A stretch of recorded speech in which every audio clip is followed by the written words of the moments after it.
Est-il, pourquoi on a choisi Maurice Audin pour le mettre en avant comme ça? Pourquoi lui et pas un autre? Parce qu'il y a eu, là pour le coup les historiens semblent tous d'accord, il y a eu 3000 disparus, évanouis, pendant la bataille d'Alger. Tout ça se déroule pendant la bataille d'Alger. Oui, oui. En ville. J'ai oublié de préciser le contexte. Et il y a eu 3000. Et pourquoi on a choisi Maurice Audin? Sans doute parce qu'il était un jeune et brillant mathématicien, enseignant à l'université, etc. Donc européen d'Algérie, jeune et beau et tout ce qu'on veut, militant du Parti communiste algérien. Mais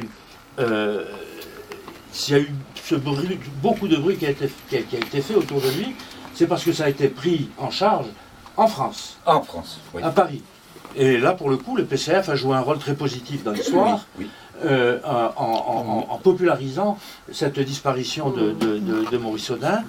Et il s'est monté immédiatement un collectif Maurice Audin, et puis il parut un livre en 58, c'est-à-dire un an après la disparition de Maurice Audin, qui s'appelle, je crois, l'affaire Maurice Audin, et qui a été écrit par Pierre Vidal-Naquet.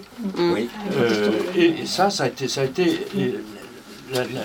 le point a été mis sur la table. Une chose importante qui était toujours argumentée, c'était de dire que Audin était un cas, après tout, exemplaire de ce que c'était une pratique absolument généralisée, que cette disparition des militants pendant la bataille d'Alger.